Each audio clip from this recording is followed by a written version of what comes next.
The wrench slipped from my greasy fingers and clattered onto the concrete floor of my garage. 2 in the morning, and I was still under the hood of this battered '72 Chevelle, trying to lose myself in the familiar rhythm of pistons and carburetors. Anything to avoid going back into that house where my wife Maggie waited with her cold shoulder and colder heart. My phone buzzed against the workbench. A text from her. "If you don't like my rules, leave." I stared at those words, wiping motor oil on my jeans. 23 years of marriage, and it had come to this. Ultimatums delivered via text message at 2 in the morning. "Don't mind if I do," I muttered to the empty garage. "Let's see whose rules matter at the end." The thing about living in suburbia is that everyone thinks they know everyone else's business, but they only see the surface. Take our street, Maple Grove Drive. Perfect lawns, perfect houses, perfect families waving from their driveways every morning. But I know Mrs. Krantz next door hasn't slept in the same bed as her husband in 5 years. I know the Johnsons are 3 months behind on their mortgage. I know because I pay attention. I fix things for a living, and broken things tell stories. My marriage had been telling its story for months now. Late nights at the office. Hushed phone calls, new lingerie that I never got to see her wear. The classic signs, so obvious they might as well have been written in neon. But I'm not the type to go snooping. Never was. Until last Tuesday, when I needed $20 for pizza and grabbed cash from Maggie's purse. The hotel receipt was folded neatly in her wallet. The Grandview Hotel, downtown. 2 nights, premium suite. I'd been in Cleveland that week, visiting my brother.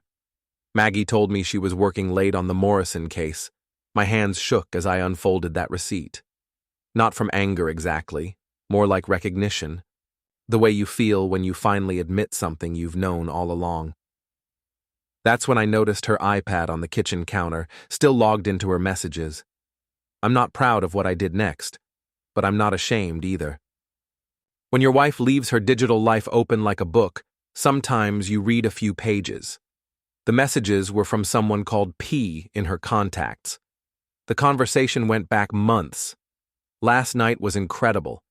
Can't wait to see you again in your bed. Missing you already. When can we meet again? Your husband doesn't deserve you. You know that, right?" I scrolled through weeks of this garbage, my coffee getting cold in my hands, explicit photos, meeting times, hotel room numbers, a complete roadmap of my wife's double life. The funny thing was, I wasn't surprised.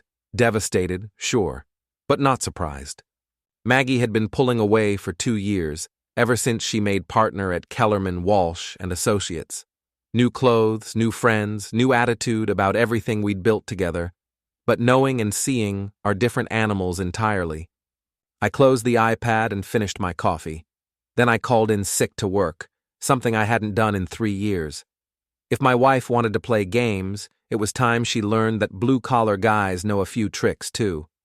The Grandview Hotel sits downtown like a glass monument to other people's money. Valet parking, doormen in uniforms that cost more than my monthly car payment. I parked across the street in my beat-up Ford pickup and waited. 3 hours later, Maggie's silver BMW pulled up to the valet stand. She stepped out wearing a red dress I'd never seen before, her hair done up in a way that made her look 10 years younger. Behind her came a tall man in an expensive suit. Even from across the street, I could see his smug smile. Paul Kellerman, her boss, the senior partner who'd been mentoring her career. I'd met him twice at firm parties. Handshake like a dead fish, the kind of guy who calls everyone sport and thinks his money makes him interesting. Maggie always said he was brilliant, a legal genius. What she never mentioned was that he was married with 3 kids. They walked into the hotel like they owned the place, like they belonged together. I sat in my truck for another hour, watching the hotel entrance, thinking about 23 years of marriage, our first apartment with the leaky ceiling. The night Maggie stayed up all night when I had pneumonia, the way she used to laugh at my terrible jokes. When did we stop being a team? Around 6 o'clock, they came back out. Kellerman's hair was messed up, and Maggie had that satisfied glow that I hadn't seen in months. They kissed goodbye right there on the sidewalk, not caring who might see. Kellerman walked to the parking garage across the street. I followed at a distance, my heart pounding like I was committing a crime. His car was exactly what I expected. A white Tesla Model S, pristine and pretentious. Vanity plate that read, Lawman 1. I looked around the parking garage. Empty except for a security camera that was pointed the wrong way. Perfect. The keys to my truck had a nice sharp edge. I dragged them along the driver's side of his Tesla, spelling out Pumper in foot-high letters. Then I used my pocket knife to put a neat slice in his front tire. Not enough to cause an accident, just enough to ruin his evening.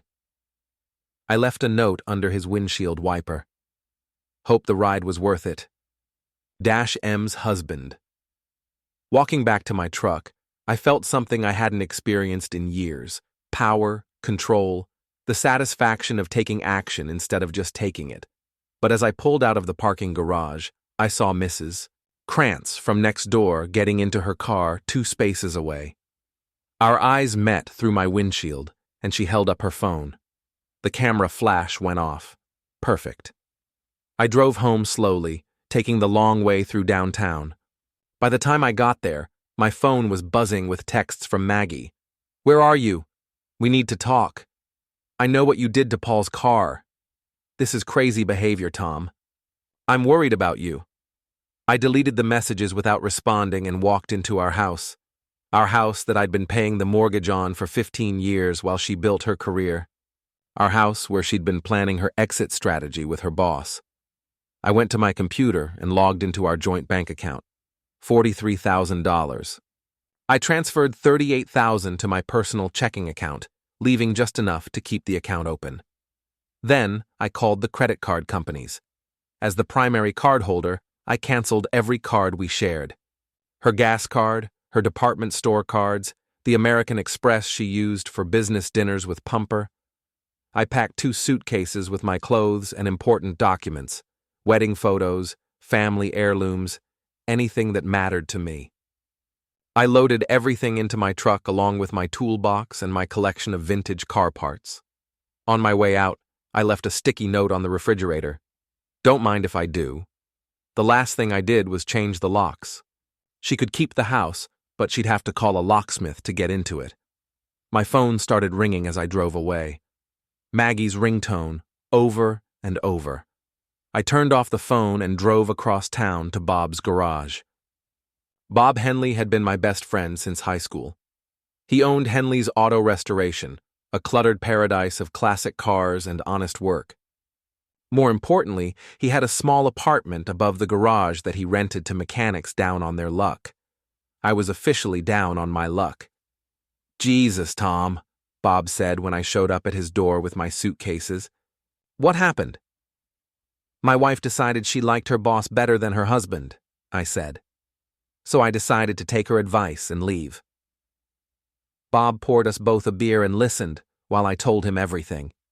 The hotel receipt, the text messages, the Tesla with the flat tire.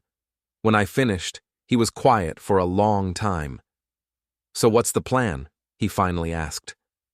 I don't know yet, I said, but I'm done being the nice guy. I woke up the next morning to the sound of my phone ringing. 37 missed calls from Maggie, 12 from my son Sid, 8 from my son Jimmy, and 1 from a number I didn't recognize. The apartment above Bob's garage was small, but clean. A bed, a kitchenette, a window that looked out over the shop floor where 3 classic Mustangs sat in various stages of restoration. It smelled like motor oil and possibility. I made coffee and listened to my voicemails while Bob fired up the hydraulic lift downstairs. Maggie's messages started angry and got progressively more desperate. Tom, this is insane. You can't just disappear and steal our money. I'm calling the police if you don't come home right now. Please, we need to talk about this like adults. I'm sorry, okay? I made a mistake. But destroying Paul's car was completely out of line. The credit cards aren't working. What did you do? Tom, please. I need you to come home.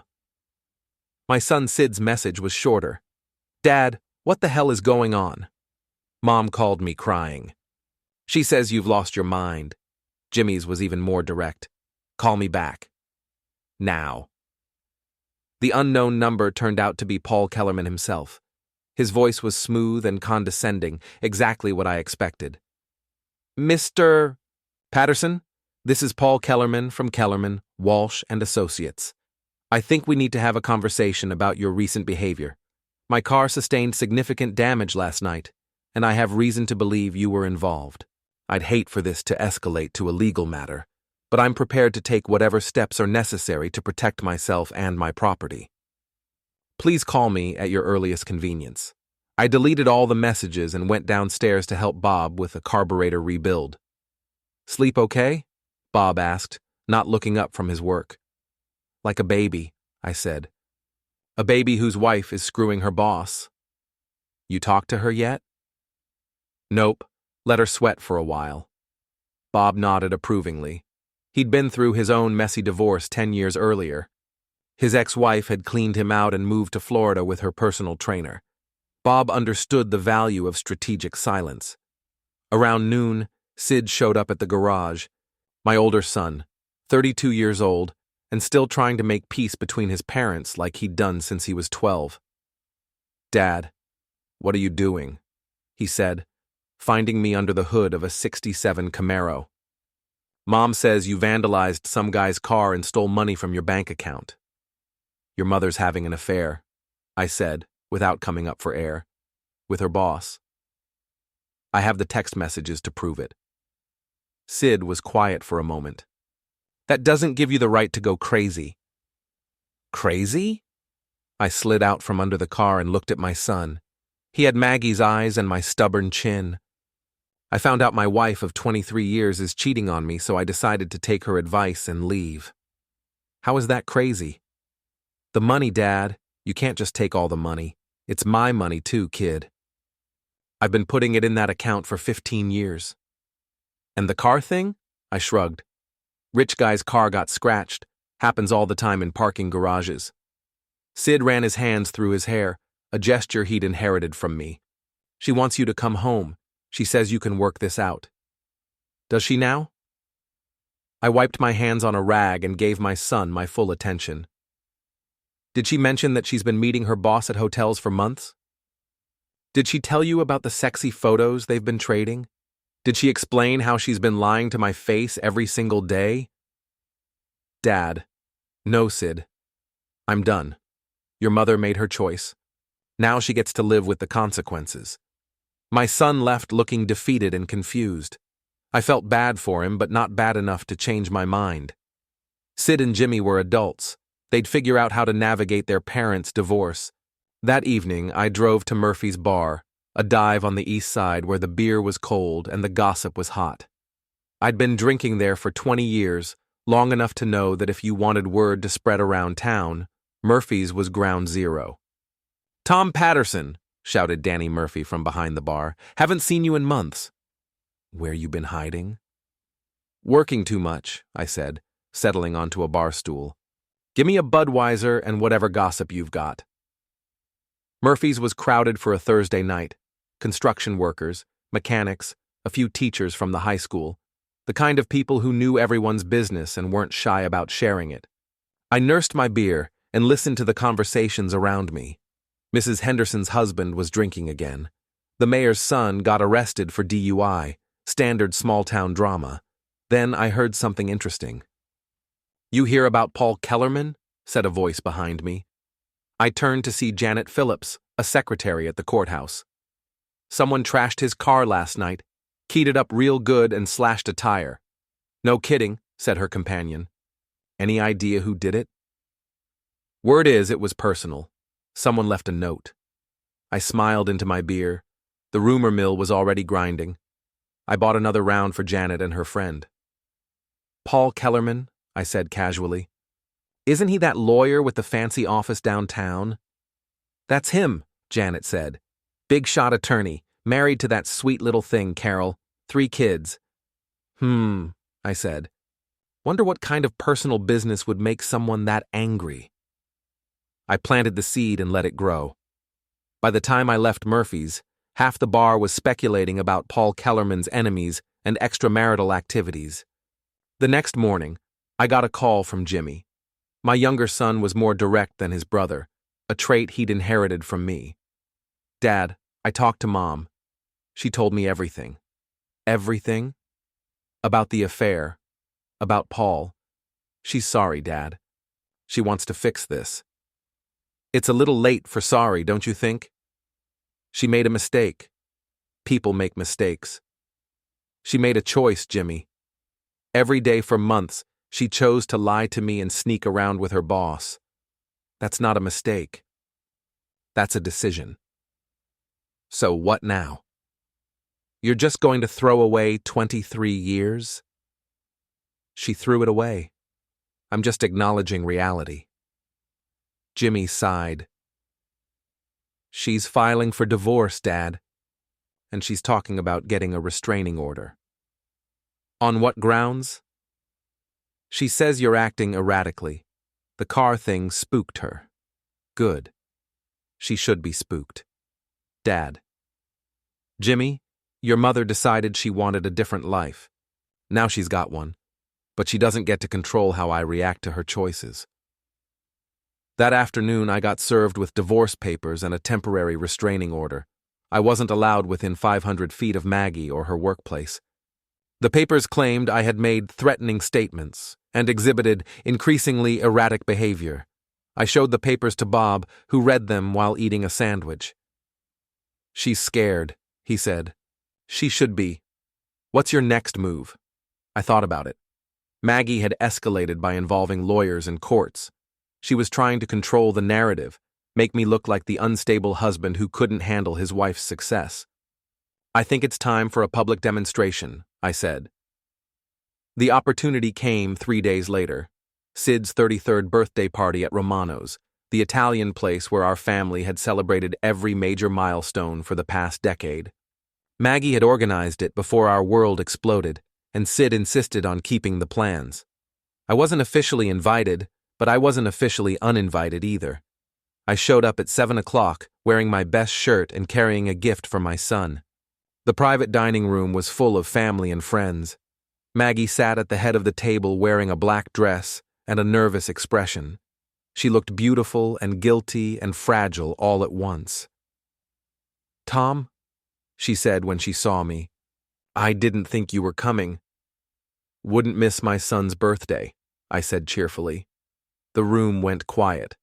Everyone knew something was wrong, but nobody knew exactly what. Perfect. I handed Sid his gift and took a seat at the opposite end of the table from Maggie.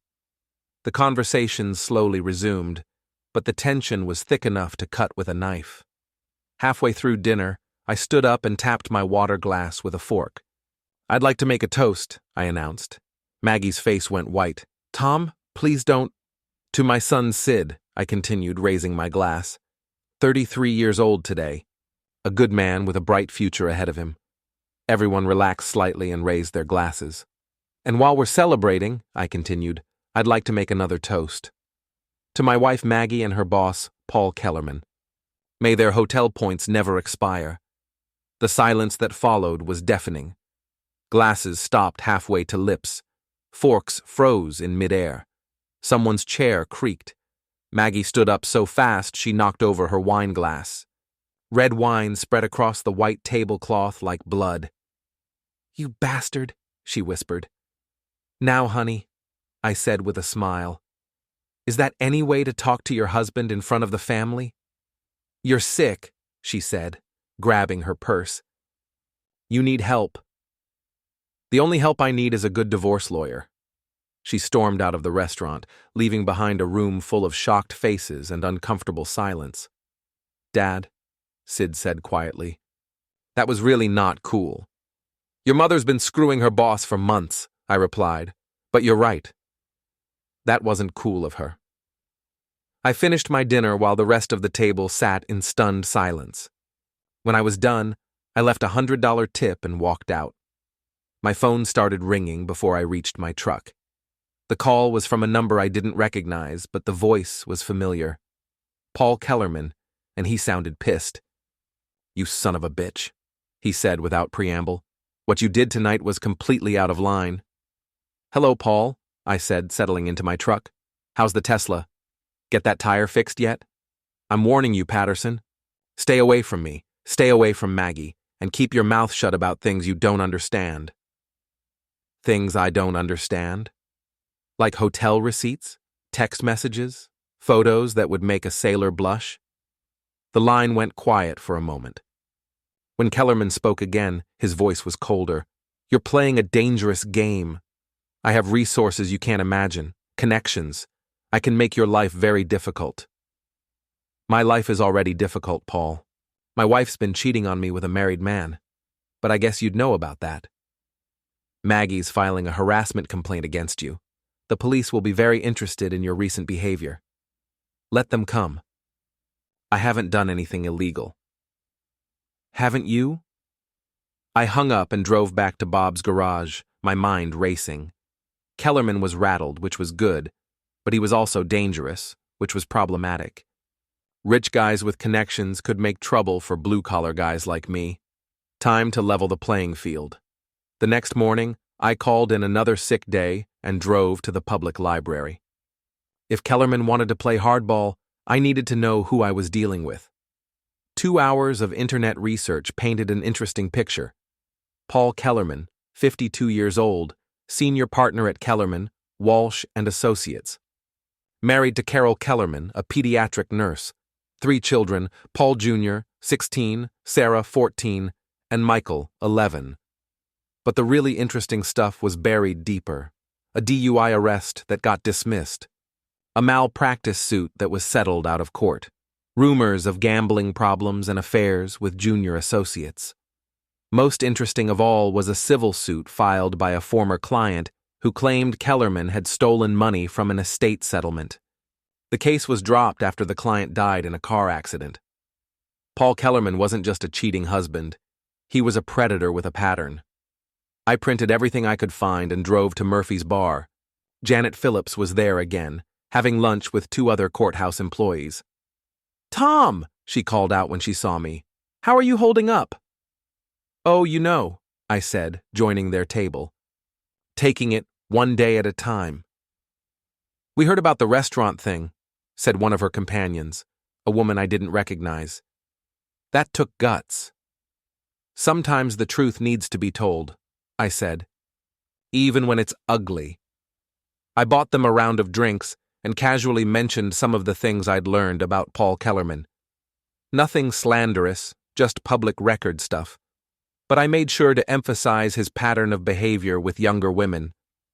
"You know," Janet said thoughtfully, "I always wondered about him. He's been through a lot of secretaries over the years." "Really?" "Oh yeah. Pretty young things, all of them. Never lasted more than a year or 2. Wonder why." By the time I left Murphy's, the seeds were planted. In a town like ours, gossip traveled faster than wildfire. That evening, Bob and I were working on the Camaro when my phone rang. Maggie's number. "Tom, we need to talk." "I'm listening." "Not over the phone. Can you meet me somewhere?" "I thought I wasn't supposed to come within 500 feet of you." "I'll drop the restraining order. Just for tonight. We need to figure this out." I agreed to meet her at Denny's, a neutral location where we'd be surrounded by witnesses. She was already there when I arrived, sitting in a corner booth and looking like she hadn't slept in days. "You look terrible," I said, sliding into the seat across from her. "Thanks. You look like you're enjoying this." "I'm not enjoying anything, Maggie. I'm just not pretending everything's fine anymore." She stared at her coffee cup. "I never meant for it to happen." But it did happen. For months. I was confused. Things between us haven't been good for a long time. "So you decided to fix our marriage by sleeping with your boss?" "I decided to feel alive again," she snapped. "When's the last time you looked at me like I was beautiful? When's the last time we talked about anything except bills and work and whose turn it is to take out the garbage?" "I don't know, Maggie." When's the last time you came home before 9 o'clock? When's the last time you asked about my day or showed any interest in my life? We stared at each other across the table, 23 years of accumulated resentments hanging between us like a wall. This isn't just about Paul, she said finally. No, it's not. But Paul is the symptom of everything that's wrong with us. I want to try again, without him, just us. It's too late for that. Why? Because your pride is hurt? Because I don't trust you anymore. And because you don't love me anymore. She started crying then, quiet tears that she wiped away with a paper napkin. I did love you, she whispered. I still do, in a way. In a way isn't enough, Maggie. I left her sitting in that booth and drove back to the garage. But I didn't feel victorious. I felt empty and sad and older than my 51 years. The next morning brought bad news. Bob met me at the coffee pot with a grim expression. Your wife's been busy, he said, handing me his phone. The Facebook post was on the town's community page, where everyone went to complain about potholes and lost pets. Maggie had written a long, carefully crafted message about domestic abuse and the warning signs of unstable behavior. She didn't mention me by name, but she didn't need to. Everyone in town knew our business by now. I'm sharing this because I want other women to know they're not alone, the post read. Emotional abuse can escalate quickly into something more dangerous. If your partner is exhibiting controlling behavior, making threats, or destroying property, please reach out for help. There are resources available. The post had dozens of comments, mostly from women offering support and sharing their own stories. I was being painted as the abusive husband, the unstable man who couldn't handle his wife's success. She's good, Bob said. I'll give her that. She's a lawyer. She knows how to spin a story, but I had to admit, it stung. These were people I'd known for years, neighbors whose cars I'd fixed, parents of my son's friends. And now they were looking at me like I was a potential wife-beater. My phone rang. Paul Kellerman again. Enjoying your 15 minutes of fame? He asked. What do you want, Paul? I want you to understand something. Maggie came to me. She initiated everything. Your marriage was already over when I entered the picture. That's supposed to make me feel better? It's supposed to make you realize that I'm not the villain here. Your wife was unhappy, and I gave her what she needed. What she needed was a husband who paid attention to her. What she got was a predator who takes advantage of vulnerable women. Careful, Patterson. That sounds like slander. It sounds like the truth. Here's the truth. Maggie's moving on with her life. She's got a future with me. You're the past, and you need to accept that. We'll see about that. I hung up and stared at Bob's phone, still open to Maggie's Facebook post. She wanted to play the victim card, paint me as the unstable ex-husband. Fine. But I knew something she didn't know I knew. It was time to do some more research. The breakthrough came from an unexpected source. Cynthia Walsh, Maggie's best friend and Paul Kellerman's business partner. She called me 3 days after the Facebook incident, her voice nervous and shaky. Tom? It's Cynthia. Can we meet? There's something you need to know. We met at a coffee shop across town, away from prying eyes and gossiping neighbors. Cynthia looked terrible, like she hadn't slept in weeks. Her usually perfect hair was disheveled, and her hands shook as she stirred her latte. I should have called you months ago, she said without preamble. But I was scared. Scared of what? Of Paul. Of what he might do if he found out I was talking to you. What's going on, Cynthia? She took a deep breath and looked around the coffee shop, making sure no one was listening. Paul's been blackmailing Maggie, and me, and probably other women too. The words hit me like a physical blow. What? He has photos, videos, things he recorded without our knowledge. He uses them to control people. What kind of photos? Intimate ones. He has hidden cameras in his office, his apartment. He's been collecting material on women for years. My mind raced. How long has this been going on? With Maggie? About 6 months. He started by being charming, supportive. Then he seduced her. Then he started making demands. What kind of demands? Sexual favors, information about clients. He wanted her to throw cases, settle suits for less than they were worth. When she tried to back out, he showed her what he had. And you? How are you involved? Cynthia's face crumpled. I made the mistake of having an affair with him 2 years ago. He recorded everything. When I tried to end it, he threatened to send the videos to my husband and the State Bar Association. Jesus Christ. There's more, Tom. He's been stealing from client settlements, using the law firm as his personal piggy bank. I have proof. She slid a manila envelope across the table. Inside were bank statements, legal documents, and a flash drive. Everything's on there. Financial records, recorded conversations, copies of the photos he uses for blackmail. I've been collecting evidence for months. Why are you giving this to me? Because I can't take it anymore.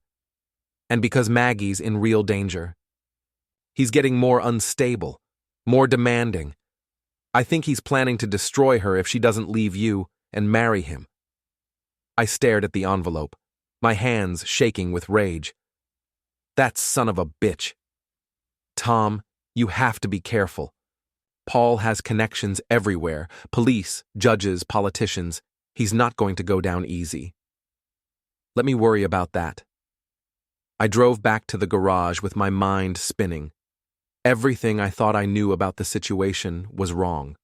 Maggie wasn't just having an affair. She was being victimized by a predator who had systematically destroyed her ability to resist. But my anger at her was still there, complicated now by guilt and confusion. She had still lied to me, still chosen to protect her secret rather than trust me with the truth. Bob found me in the garage office, staring at the contents of Cynthia's envelope. "What's all that?" he asked. I told him everything. The blackmail, the hidden cameras, the financial crimes. When I finished, Bob whistled low. "This changes things," he said. "Does it?" She still cheated on me. She still chose him over me. She was being blackmailed, Tom. That's not the same thing as choosing. She could have come to me. We could have figured it out together. Could you? Really? Look at how you reacted when you thought it was just an affair. What would you have done if she'd told you she was being blackmailed? I didn't have an answer for that. That night, I couldn't sleep. I kept thinking about Maggie, alone in our house, trapped by a man who held her secrets like weapons. I thought about the photos and videos, the humiliation she must have felt every time Paul made another demand. At 3 a.m, I made a decision. I called Maggie's cell phone. She answered on the first ring, like she'd been waiting. "Tom? We need to talk. Really talk. About Paul and what he's been doing to you." The silence stretched so long I thought she'd hung up. "You know," she whispered finally. "Cynthia told me everything. The blackmail, the photos, all of it. Oh God," she started crying, deep sobs that broke my heart. "I'm so sorry, Tom. I wanted to tell you, but I was so ashamed. Why didn't you trust me?" "Because I knew you'd try to fix it.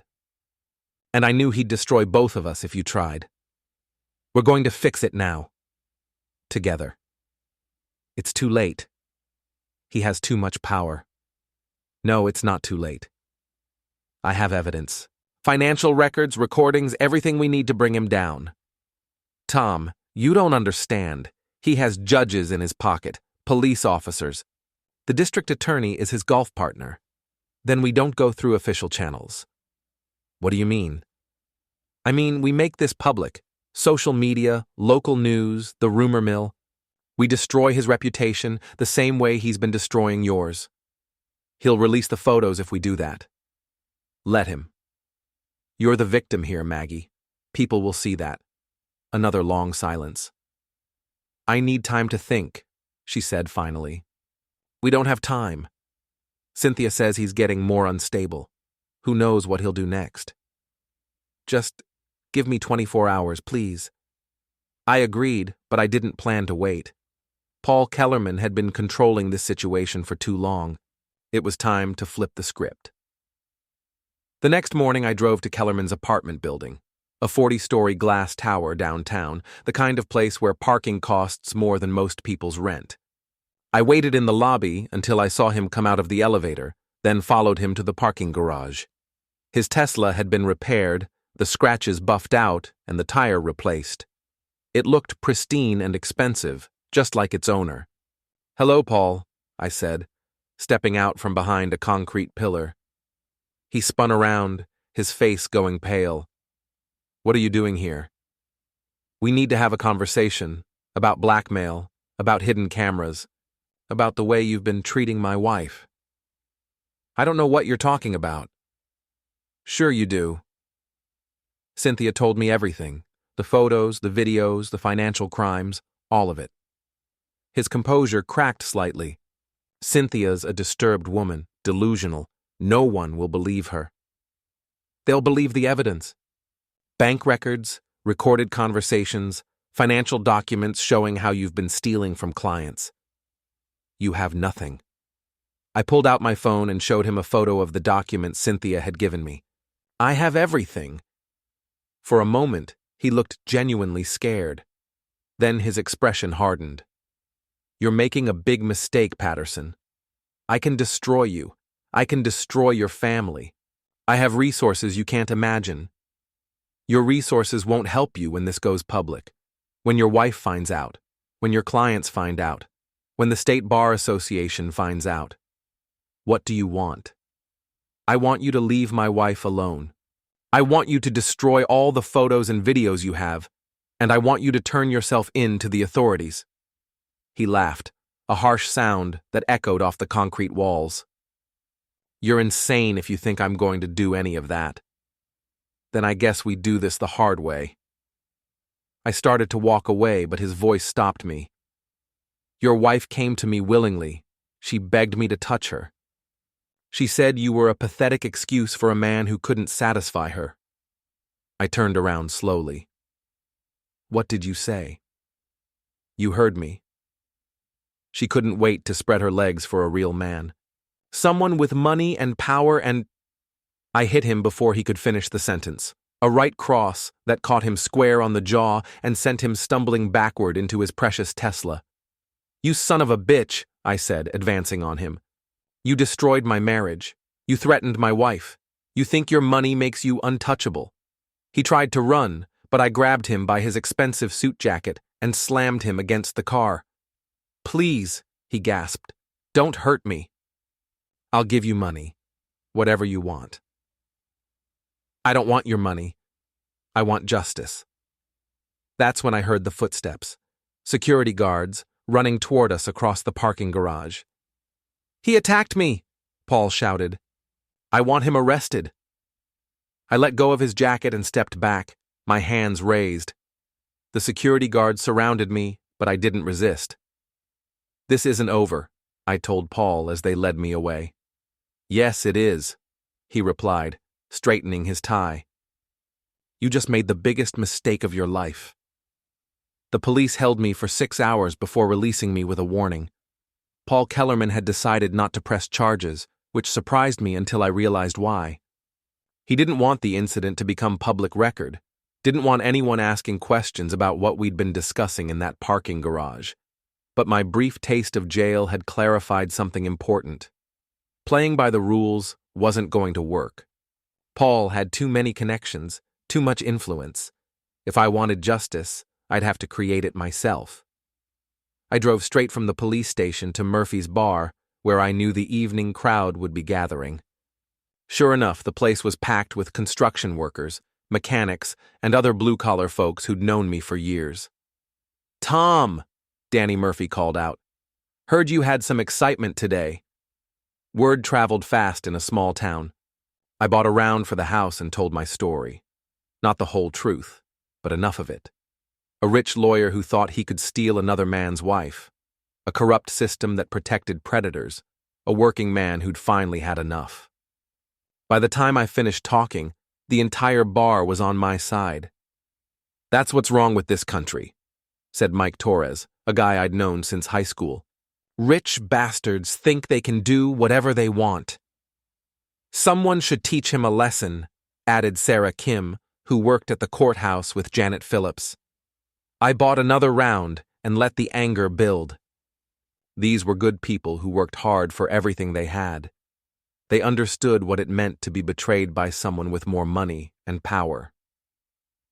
"You know what bothers me most?" I said, raising my voice so everyone could hear. "It's not just about my wife. This guy has been doing this for years.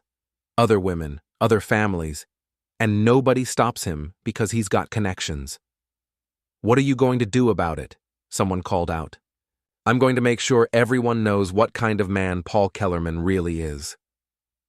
The crowd roared its approval. I had an army now, and armies could accomplish things that individuals couldn't. Over the next 3 days, I orchestrated a campaign of public humiliation that would have made a political consultant proud. I created social media accounts and started posting the evidence Cynthia had given me. Financial documents showing Paul's theft from client accounts, recordings of him making threats, photos of his hidden camera equipment. I didn't post the intimate photos of the women he'd victimized. I wasn't a monster, but I posted everything else. The story spread like wildfire. Local news picked it up. The State Bar Association launched an investigation. Paul's wife filed for divorce and took the kids to her mother's house, but Paul wasn't going down without a fight. On Thursday morning, I got a call from Detective Ray Morrison, a cop I'd known casually for years. "Tom, we need to talk. Paul Kellerman is claiming you're harassing him, says you're making threats, following him around." "Ray, you know me. Do I seem like the type to make threats?" "No, but you seem like the type to get revenge, and revenge can make good men do stupid things." "What's he claiming exactly?" "Anonymous phone calls, someone following his car, vandalism at his office." "And you think it's me?"